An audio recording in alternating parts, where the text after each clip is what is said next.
I'm Transformers fan G138, and I'm here with a video review of Transformers Age of Extinction Leader Class Optimus Prime. This is the regular edition. This is not the first edition. I will not be getting the first edition, but I'll explain that when he's in robot mode. And if I don't, remind me in the comments, and I'll make a comment that fixes that. My goal is to try to remember that. So, this mode is actually really good. I like it. This vehicle form. He comes packaged in robot mode, by the way. He rolls okay. Very high friction, so it doesn't roll smoothly. So if you want to display him on a slightly slanted something or other in this mode, you can without worrying about rolling off. My personal opinion, I don't think it really needs to roll friction-free. I think I actually rather like this, less like it's going to roll off something. That's just me. So that's good. He's got this nice chrome grille, along with the chrome up here, and down here. Unlike the first edition has gray plastic up here. This one actually has the gray smokestacks. Or not the gray, wow. The chromed smokestacks. Now, my only issue in this mode is my top panel here wants to push up, and that's because of the head here. The head is on a spring, so it wants to constantly push up. But overall, not bad. Also, there's a little bit of difference in the paint from here to here. Also, as a note, there is a variant in the color of the paint applied. I believe I have the darker red. There's, in the same wave and same case, there is an Optimus Prime with the lighter color red paint. And I'm kind of tempted to go out and find one and buy it myself, because I kind of tempted to get one, just to say I have both. But that would be almost a waste of money, because it's the same figure. Anyway, so he has this gun shield thing, which isn't bad. Also, the first edition comes with an activated version of this, where it's kind of like unfolded, and you got the yellow circular thing going on. Not a fan. Not a fan of the shield. So, I like this one better. So, already 2 points. The chrome smokestacks and the smaller, better looking shield. 2 points in the hat of the regular edition. So overall, vehicle mode not bad. Trailer hitch, it's a little bit far forward. Should be more further back, but it's something for at least the shield to store in. I say if this is you're displaying it in this mode, just ditch the shield.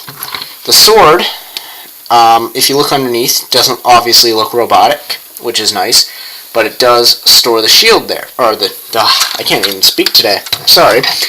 This stores the sword, and that literally just pulls out, and you got a nice yellow sword, and that just stores back in there, and it actually provides decent enough clearance.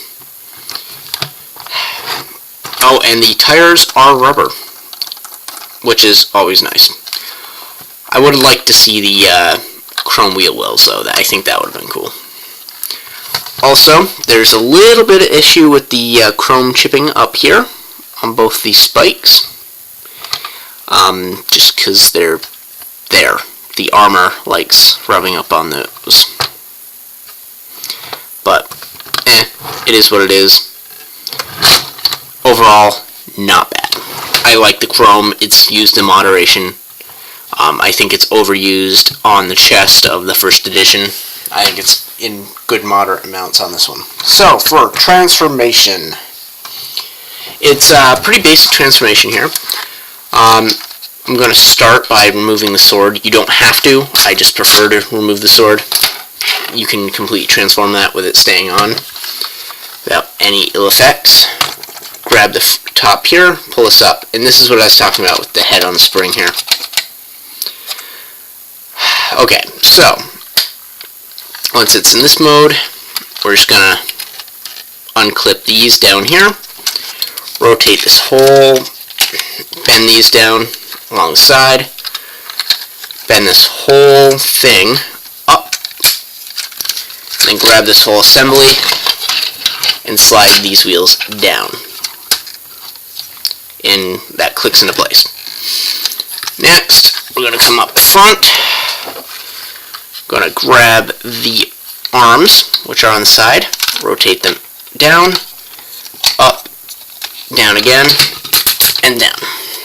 And those elbows are nice ratchet joints. Then, bend these down, pull this apart, and we're going to spin the waist. Like that. Whew. Then we're going to bend this blue piece down. Going to come around to the front. I'm going to pull these up, spin them around, up, spin around. Then the whole assembly here, twist. And this is kind of neat here. This panel folds in to allow the foot in and folds back out to cover the space. And then this does the same on this side. Then the feet fold out, and there you have the feet transform. Now lastly on the legs, we want to rotate this down and around, and there you have his legs. Now the rest of them here, trying to balance the tablet without dropping it. We're going to snap down the chest, and this whole plate is nice and chrome with 3 different colors, silver, red, and blue. The first edition has all of this chrome, and I don't like it. I've made that clear. It's not bad, although the first edition would have been much better if the feet were chrome too, because the hips are also chromed. Could do with a little bit of paint on the lower legs here, or the upper legs here, but it's fine. So raise up the arms, split this apart, rotate this around to the sides, grab this and fold it in, snap into place, fold this in. This is plugged in down here. It's got a little peg, and then that becomes side panel armor, which is always nice to see in a sword-wielding transformer. Doesn't happen often. I'm thinking Drift is pretty much the only one I'm thinking of that has it. And there we are. And the head's the auto-morphing. Think back 2007 there. The light piping actually works rather good on this guy, I will say. Grab my handy-dandy LED. Downside, it's yellow. Don't know why they went with yellow with the windows. I think also with the sword, it's fine the way it is, but I think the sword would have been nicer cast, like looking wise, accurately wise, casted in gray plastic with the silver paint apps. That just makes it look more like a deactivated sword, and then with the first edition, instead of also doing the shield, I would say throw in the translucent sword to match the activated version in the movie trailers. That would just be me, but, you know, that makes way too much sense.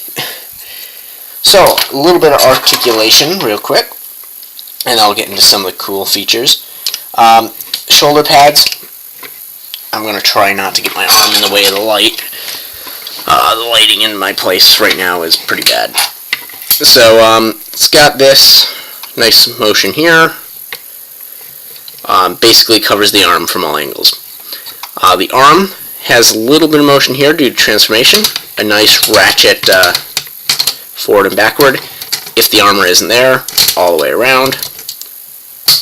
Up, down. Elbow is nice and tight. Also ratchet. Swivel.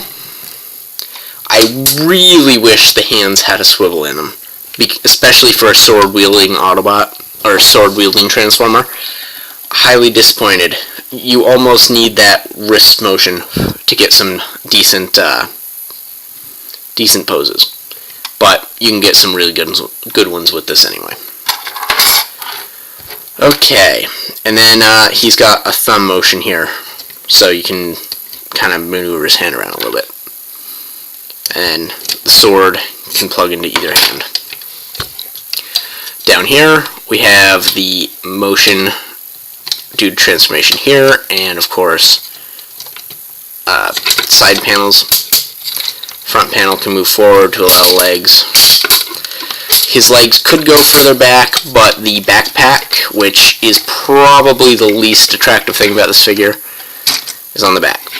It looks beautiful from the front. It looks terrible from the back. Maybe if they painted some of this, it would look nicer, but realistically, it's the back. He's always going to be like this on my shelf anyway. I'm perfectly fine with them the way he is. He does have some nice motion in the feet. Side to side, up, down. Not bad. He's got a swivel just above the knee. He's got a nice heavy ratchet knee. And double hinges on the thigh, hip, and rotation, which is a rarity to see in Transformers these days, but because it was part of the transformation, it's there. And then his head is on a ball and socket joint. Doesn't have great motion, but better than the movie 1 Optimus Prime. And then the weapons. There's these nice 2 tabs on either side of the sword, so you can tab into the tab in his hand. Not bad. Tabs in, and there he's holding a really badass looking sword. And then the shield plugs into these over-obvious plug here. I wish this was a little bit more forward so you can kind of hold it like this, but it's not bad here. I might 3D print an adapter so you can hold it a little more forward. So now he's kind of got his gun shield going, and he's got his sword, and I'm not getting movie Grimlock, so he has no chance of riding it, ever. So that is essentially Optimus Prime for Age of Extinction. Those are my thoughts. I highly like this figure in both modes. I think this is probably going to be the premier figure from the entire line. Somebody might disagree with me and say Grimlock is because it's Grimlock. I don't care about Grimlock. Never have, never will. It's a dinosaur that's a robot.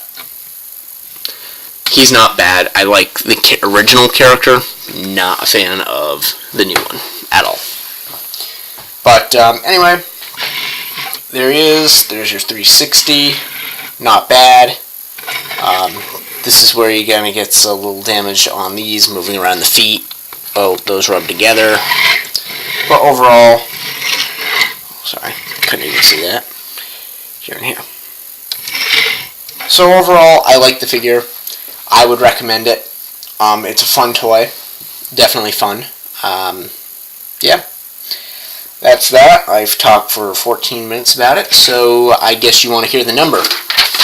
Okay, and the number I've assigned to this one is 7.4 out of 10. And for those of you who disagree, my basis is based on transformation, accuracy, paint, quality, weapons, joints, posability, sturdiness, and anything else I happen to throw in there, like other major defects or issues I find. And other than the ones I found, okay, so transformation I assigned a 6. Accuracy is a 5. Because of the giant backpack, so he got dinged on the backpack. Overall, it's not bad. In comparison, Revenge of the Fallen Prime would have got a 10 on that. Weapons, they match what he has in the movie, so far in the trailer. So I gave him a 9 on that one. And again, that rating is only for the actual weapon shapes. The paint and color is under accuracy. Paint is a 7. Like I kind of glossed over that. That's because there's chipping, and there's a few spots where I think it could use some more. Joints, decent joints, could use a few more. I assigned that an 8. Posability, limited. I also assigned that one a 7, but he does have some decent poses you can do with him. I have him on my shelf in a really cool battle stance usually. Not now, of course, but sturdiness is a 9. He is not going to fall over. This guy is sturdy on his feet. He's got a wide foot base, and he's equally weighted, so you're not going to have any top-heavy issues on this guy, which is a plus, because Revenge of the Fallen had a little bit of an ankle problem. So that, on the scale, would probably have gotten a 7 for sturdiness on Revenge of the Fallen Prime, just as a comparison. Other issues, 8. Basically, that's for anything else, like I noticed when these do have some motion in them, but when you do move them, it's way back here, so he got dinged on that. Like, these don't lock into any position, they're kind of just sitting there, so that's also a ding. Yeah, that kind of thing. It's not anything specific. Just how I feel. That's my how I feel question. And then that averages out to 7.39, so I rounded up to 7.4. Okay, I think that sums it all up. Sorry I talked for 17 minutes, or 18 minutes now. Hope you enjoyed. Thanks for watching. Yeah. So if anybody's interested, I am doing some Gundam reviews tonight as well. I'll be doing the Perfect Strike, as well as the Build Strike, and the Strike Rogue. And, yeah. Also, if you're interested in real robotics, I have started a blog about the college I go to. We are just getting into robotics. We've got a quadcopter, a retrieval specialist robot, and a air hockey playing robot being constructed, and I'm working on all 3 of those projects in some capacity, so I've decided to blog about it. So I think I have 3 posts already, but I'll put the link in the description of the video, so if you're interested in that, please feel free to check it out. Again, thanks for watching, hope you enjoyed,